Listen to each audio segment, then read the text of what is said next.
It's so interesting because I'm mixed race, and one of the beautiful things about growing up in Bermuda was I related to myself as mixed race. My mother used to tell me, you get the best of both worlds. And so I truly believed that. It wasn't until later on in life that story became a little bit more nuanced. I'm saying all that to say that for a long time, it made me very sensitive to exclusion and sensitive to people not having community.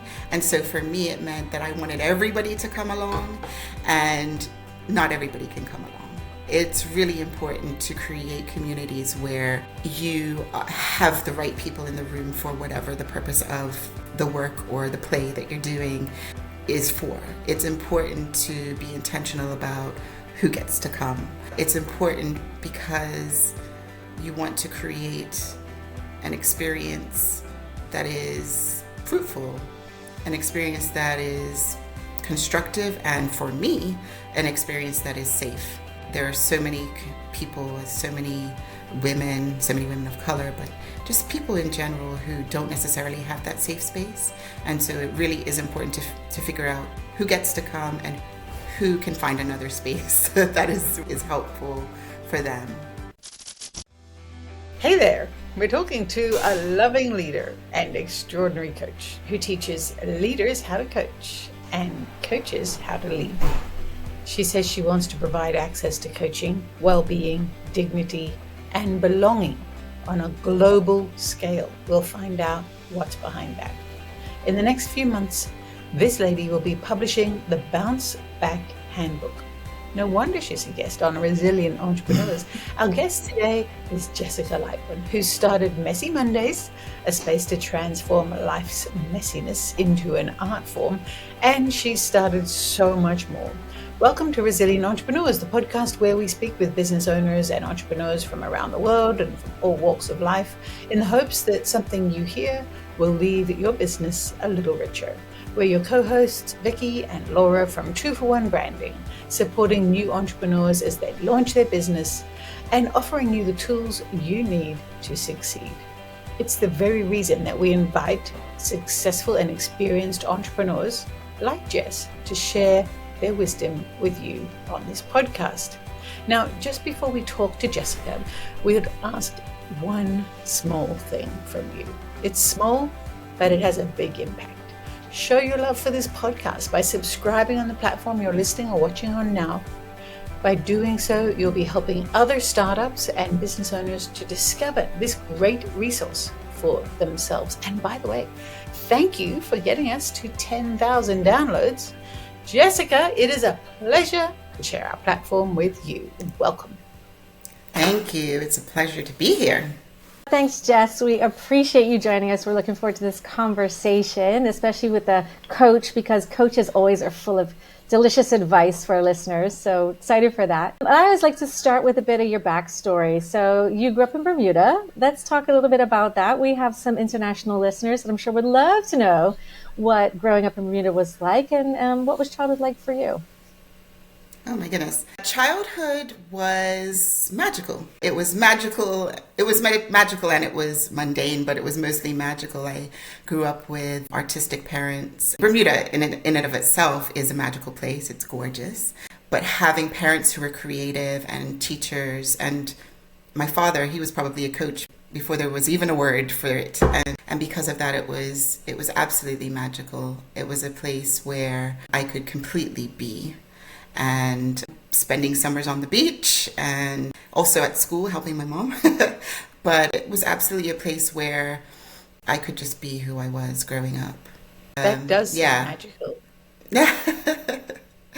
I actually ended up writing a song called Magic, which talked about that. My father was a Renaissance man, a writer, a musician, a poet, a teacher, and it talked about how we used to get up early in the mornings and feed the ducks or go onto the beach and see the pinks and blues and purples, and really it was an idyllic childhood from that perspective. And then, like every other child, I had my childhood trauma as well, right? I had a child's mind figures out a way to survive the things that aren't so magical, and through that thought, I guess, and resilience in a way. It's our way of being resilient as children. But I have always had such a rich imagination, and so, even that became magical. What, tell us more about imagination. From a coaching perspective, how useful is imagination or not? Oh, a wonderful question. And I love the way that you posed it as well, Vicky. Imagination can be an asset or it can get in the way. So what I mean by that is our thoughts create our reality, and our thoughts create the way that we show up in the world. And so if we are thinking, I am resilient, you'll behave in that way. And if I'm thinking I'm not resilient, I'll behave in that way as well. And so the imagination can either create anxiety or it can create passion and wonder and excitement. It's probably one of the most important tools that we have as human beings. And it's probably one of the most important things that we have to become resilient. It's certainly one of them. There's such a mind-body connection, and scientists are showing us daily how so, right? How much we are beings that create our reality in our bodies through our imagination. It affects everything. It affects whether or not we're stressed, whether or not we're thriving. And I actually think one of the things that I use a lot in my coaching is art. And using art, using the imagination, using vision to create reality, to express maybe the things that you've never expressed before, absolutely helps in resilience. So just this presupposes that we know we have control over our future, our actions, our beliefs, our behaviors. Does everybody have that premise? Does everyone know that they have control?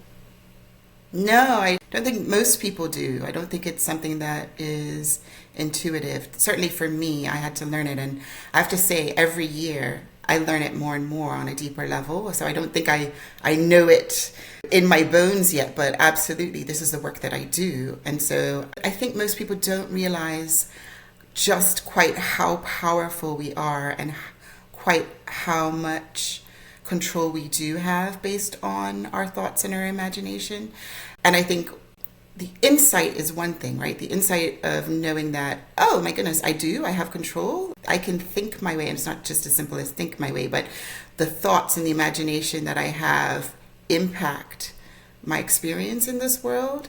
Okay, yes, so that insight is really important, but the next step is just as important, because insight without action gets you no different results, right? So once you are aware and then you take an action which is opposite or even just different from the action that you've taken previously, then you can start creating a new reality. And so I'm kind of speaking in sort of the broad, but basically what that means is, for example, as a new-ish entrepreneur, I've only been a full-time entrepreneur for 8 months. The idea that some days I'm anxious and I'm thinking, oh my gosh, what have I done? I get to now really understand that that is not going to serve me to stay in that place. I get to be aware of the thoughts that I have, and then I get to choose a new thought that will be much more supportive of what I am creating. And so I don't think it's something that we necessarily are aware of until we are. And then once you see, you can't unsee it. Once you understand that your thoughts they influence your actions, but I say they could create our reality, right? They actually impact the way that we show up, and the way that we show up impacts everything. I love this. And this is a conversation I want to lean into more for the people who are new to entrepreneurship, who may have just quit their 9-to-5 and finally lent into that dream that they've had for so long, and they've invested in themselves and they've trusted themselves to actually do it. This is the golden stage, I believe, of entrepreneurship. And whether you will be successful over the long term is how you start off, right? And I really love what you've just said. I think I frame it with the future self kind of concept is, what would my future self tell me? How would my future self show up? Who do I need to be to get this done? It's such an exciting conversation because it blends the imagination with the emotion and with the self-coaching that you've just described. Absolutely. It really is a game changer. And this is a lot of the work that I do with my clients. But absolutely, I have to self-coach myself as well. And it truly is. Once you understand this concept, it really is a game changer. I could talk about this all day. So let's do it. That's what we're here for. It's amazing listening to two coaches speak as well. Just want to give you girls that credit too, because coaching is so, I think it's not understood enough for what it can do for people. And you've expressed it so well about the awareness part. I think is such a key part of what you're talking about. So what are some tools that you use to help with that? Because you can talk to yourself, but what are the tools that people can use that you personally use and would recommend? Oh my goodness. Yes, I got all the tools. So the ones that are my non-negotiables, these are the ones that I go to on a daily basis. These are the ones that I know that if I personally do them, I'm going to have a fantastic day. So the first thing that I do is I wake up and I go straight to the page. So I do kind of like a brain dump. I start writing, and this is not an original tool that I've created. This is something that I actually borrowed from Julia Cameron of the Artist's Way fame, and she talks about writing morning pages, 3 pages of flow of consciousness, just to get it all out, right? Get that inner critic out, get that inner censor out, get all the complaints out, all the negativity. I haven't done the laundry, and oh my gosh, like all of those kinds of things. And then that's not where I stop with the writing. I do gratitude, which has been a proven way of creating well-being and happiness in your life. So I do like 3 things that I'm grateful for, and then I pick my intention for the day and my to-do list, and I actually usually do a spiritual reading, and then I write down my learnings, and then I do a whole pile of affirmations. So it's a whole routine, but I know that when I do that, it gets my mindset, my imagination in the right place. My imagination is then left on those affirmations around, I am valuable, I value what I do, and people value my work, and I am worthy of making all the money in the world, and all those kinds of things. That is how I show up. My stand for today was, I am a queen. And so that point of imagination then makes me hold my head up higher and then choose the sparkly earrings instead of the boring ones and all those kinds of things, right? So that's the first thing, is the journaling. That's a big one for me. And then the second one is moving my body. So you know how we talked about the fact that there is a mind-body connection. So it really doesn't matter where you start. You can start with the thoughts, or you can start with moving your body. And so for me, that's dancing or jogging or walking in nature or doing yoga. When you move your body, it impacts your thoughts. There's so much science to support this. And one of the things that I'm really acutely aware of nowadays is the fact that 80% of Americans, so who knows what that means for the rest of the world, what that means for Bermuda, but 80% of Americans, adult Americans, have had some trauma in their lives. And it's proven that when you do any kind of rhythmic action, it actually heals your trauma. And so like 80% of Americans, have trauma that I'm healing. And so that rhythmic movement, whether it be dancing or running or anything like that, helps to get my mindset into a thriving state rather than a survival mode. So gold. This is great. So when we start to do these things, even before our feet hit the floor in the morning, or just as our feet hit the floor in the morning, then we're setting ourselves up for the day. Jess, tell us what a messy Monday is. Talk about messy. So I'm just looking at the sun is setting. So it's really gorgeous outside and it's now setting on my face. That's messy Monday, right? Like plan, you check the lighting, you do all the things, and then the sun starts setting in front of you, which is really a beautiful thing. And sometimes we relate to things that are messy as that's the way to insult somebody. Oh, she's a hot mess. It's a mess. Actually, it is messy. It is like s'mores. It's delicious. It's like painting. It is what we say it is. And so when we think about imagination and our thoughts, right, it can be a hot mess, but it could also just be hot. It depends on the way that you frame it. So Messy Monday, I mean, I don't have messy Mondays anymore because I'm doing what I love. I'm living the life of my dreams. That's not really true. Sometimes I have messy Tuesdays. Actually, yesterday was a messy Monday, so I take that back.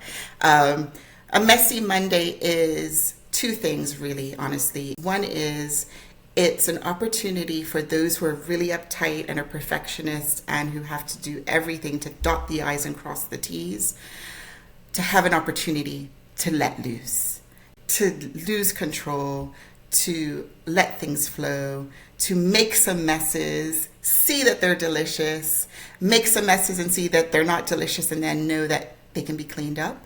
And so one is to get messy if you're a perfectionist, but the flip side of that is if you are one of those people who are considered hot messes, to have a place where it's A, safe, but B, a place where they can clean it up with my guidance. So this is a community support. you've formed. This is a community that I formed. It's a group coaching program. It's specifically for women. That's the only sort of barrier. If you're a man, sorry, this one isn't for you, but it really is a place for women to support each other and to find a space where they can just be real. Life isn't a straight line. Life isn't perfect. The light comes in where it comes in, right? And so, yes, I'm really wanting to create intentional spaces where people can just be themselves and be supported in a way that is not shaming or complaining or blaming, but really problem solving. And really that is what a leader is. So it's teaching leadership skills. Why is a community so important? I do believe it's one of the things we lack a lot that we used to have if you go back in time, right? But why is community important to you? Community is so important. Brene Brown talks about this, and I truly believe that we as human beings are actually, the purpose that we're here is for connection. And for me, that means that we are not meant to do this life alone. And as an entrepreneur, it can be very lonely. If you don't have a partner or a team, especially if you're a solo entrepreneur, it can be quite lonely. And so community is everything. And one of the things I teach and talk about with my clients is the fact that when you are connected, whether it's connected to yourself by meditating. I mean, I gave you 2 tools, but I got plenty more. So meditating is one way to also sort of reflect, and having a coach and having a therapist are other ways. But when you connect with yourself, or when you connect with your higher power, or when you connect with other people, you have access to unlimited power and possibility. And so when you have a group of women, especially, I believe, when a group of women work together, that is unlimited power and possibility. And so I think we need it. I think it's vital for our resilience. I mean, again, not just what I think, but science proves that connection helps longevity, but it also is one of the top 6 things you can do to create well-being and happiness. So it is absolutely vital to have a community, whether you're an entrepreneur or not. And I think when you're an entrepreneur, because it can be lonely, it's even more vital to have connection with all 3, right? Yourself, higher power, and others who are there, who can either understand or just be there to hold you up when you're having a messy Monday. Can you talk about the quality of the community? I think that's key. Yeah, it's so interesting because I'm mixed race, and one of the beautiful things about growing up in Bermuda was I related to myself as mixed race. My mother used to tell me, you get the best of both worlds. And so I truly believed that. It wasn't until later on in life that story became a little bit more nuanced. I'm saying all that to say that for a long time, it made me very sensitive to exclusion and sensitive to people not having community. And so for me, it meant that I wanted everybody to come along, and not everybody can come along. It's really important to create communities where you have the right people in the room for whatever the purpose of the work or the play that you're doing is for. It's important to be intentional about who gets to come. It's important because you want to create an experience that is fruitful, an experience that is constructive, and for me, an experience that is safe. There are so many people, so many women of color, but just people in general who don't necessarily have that safe space. And so it really is important to figure out who gets to come and who can find another space that is helpful for them. Yeah, and it's an important differential, because it's one thing to say, oh, I have community, I have friends. It's another thing to know that the people who you're hanging with are helping you and you're helping them. They're adding value to your life and your business, and you are reciprocating in the same way. And we sometimes talk about what sandbox are you playing in, and be intentional, as you said, about which sandbox you're playing in. Where are you choosing to spend most of your time, and who are you choosing to spend your time with? And just share your own wisdom and value with that group, and what impact are we adding to that sandbox as much as what we're getting. And I love that you related your answer to your own personal experience growing up. And also very interesting how you had such a healthy frame as a young person around the mixed race, and yet in adulthood you learned that other people frame it differently. Absolutely. Yeah. I suppose it was part of my coming of age, understanding different contexts, because I've lived all over the place. I've lived in Wales, in Spain, in Cuba, in Canada, you name it, in England. And who I am for other people is very contextual. And so, yeah, absolutely. I'm really fortunate to have grown up in a place where I could formulate sort of my identity before going into those spaces. Not to say that it wasn't impacted, because it absolutely has been. But it was really, I think, a great thing that foundationally I had a sense of belonging and a sense of self before I went out into other contexts, for sure. So Jess, what led you into coaching? I'm gonna try and make a very long story short. I used to practice law, and so I practiced law, and I really was at that time of my life, I was really going through quite a bit. I just split up with my husband. My mother had just been diagnosed with terminal cancer. I was in this law firm culture that I absolutely wasn't thriving in. It wasn't something that was a great fit for me. I did great work, but I was dying inside. And so I was on a creative retreat and met my first coach, and he supported me in leaving my job at the law firm and then moving to this wonderful organization called Bacardi of rum fame. And so I started my career transition into there. And then while I was there, I had the fortune of having a coach again, this time because Bacardi historically was run by men. It was very patriarchal. It's a Cuban family-owned company, and they really wanted to support more women to rise up in leadership roles. And so I had a taste again. While I was doing that, I realized that I really didn't want to do this work. I wanted to maybe become a teacher or a counselor or something like that, which is something that my mother in the beginning was like, both of my parents were teachers, and my mother was like, it's a thankless job and you don't get paid very well. You don't want to be a teacher. But the soul knows what the soul knows, and the heart wants what the heart wants. And so there was an opportunity for me to go and do some coach. Somebody popped up out of the blue and said, I have this fantastic opportunity for you. It's in New York once a month. You have to make a decision in a week. And I was just open at that time to doing something new, and I didn't know what I was getting into. But it's almost like the theater bug. If you're like my family, we've all been bitten by the theater bug. I got bitten by the coaching and leadership bug. And it was at a time when my mother was in her last months.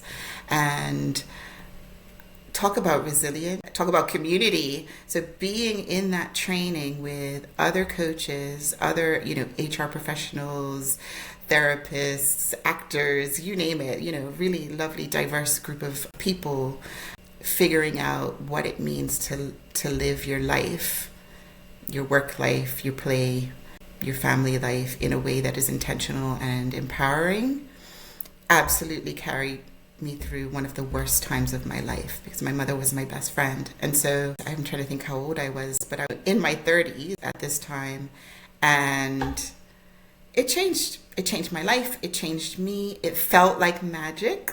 Seems like the other word of my day, but it wasn't magic, but it felt that way. And it's kind of addictive in a way, because it is a gift that keeps on giving. Are you supporting other leaders, other entrepreneurs in their life journey, but you are forever changed in the process as well. And so I can't think of anything better to do, to be honest. This is why I know I'm in the right place, because you truly are giving an opportunity, because you're not giving it for people. People are creating it themselves, but you're creating a space where people can fully come alive, can tell their heart's desires. They may not even know what that is, but have a space where they can discover that and then go for it with support. And honestly can't think of anything better than that, because I truly believe that most people, most of the time, are not. They're slowly dying. Their souls are slowly disintegrating, and they're really not living. I heard somebody say recently that, most people die at age 25 and get buried at age 82 because they're not actually living their lives. And so this is the work. How can I not say yes to a career where you help people to actually, truly, deeply live? So it wasn't a short story, but but that's my story. It's a compelling story, for certain, a compelling story. And what I'm hearing there really is a lot of your why. And so our why, the thing that drives us, is a topic of conversation for Laura and I this month, because we do have a book club, a Resilient Entrepreneurs Book Club, and the book we're reviewing is Simon Sinek's Start With Why. And I raise that because you're early on in your entrepreneurial journey. And what we often ask people who've been in business for years is, what kept you going? Well, now the question for you is, what will keep you going? And do you think that why will be part of the answer? Absolutely. My why is everything. My why is the reason I became an entrepreneur.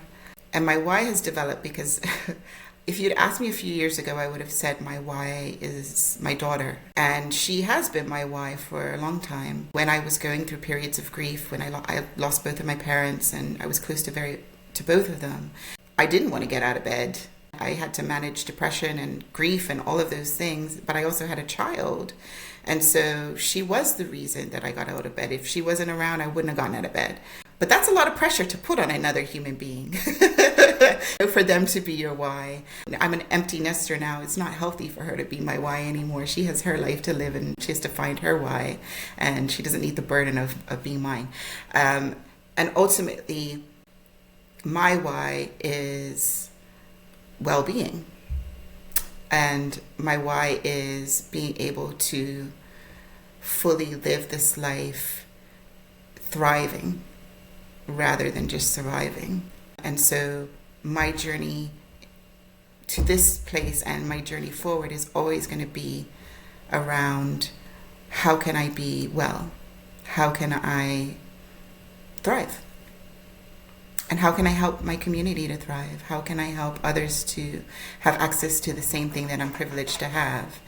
Coaching used to be something that was only reserved for the elite, for CEOs. Historically, CEOs have been white males, and that isn't the case now, right? Coaching is accessible more and more to people, and I really have a commitment to democratizing coaching so that it can be available to everyone, because I know that that is one of the keys to helping people like me, people like you, people survive, not just survive, but thrive, right? And if you had seen me 10 years ago and see me now, it's like night and day. I was always told to stop being a wallflower. I was always told you need to be more confident. You're great, except you're not confident. Just trust yourself. And because of the power of this work, and because I know my why, I have my vision of thriving in every way, health, wealth, for myself and for my community, I can't stop. My imagination is very powerful. All of our imagination is very powerful, but I don't know why I'm very impressionable. So you plant the seed, it will grow. And so, yeah, I have a vision for... and I love that you use Simon Sinek, because there's a wonderful podcast with him and Brene Brown, and they refer to a book called The Infinite Game or something like that. it talks about finite and infinite games. And so a lot of us are playing this finite game, like, okay, let me get as many marbles as I can and hold them close, which is a game that has barriers. It's a game that has limits.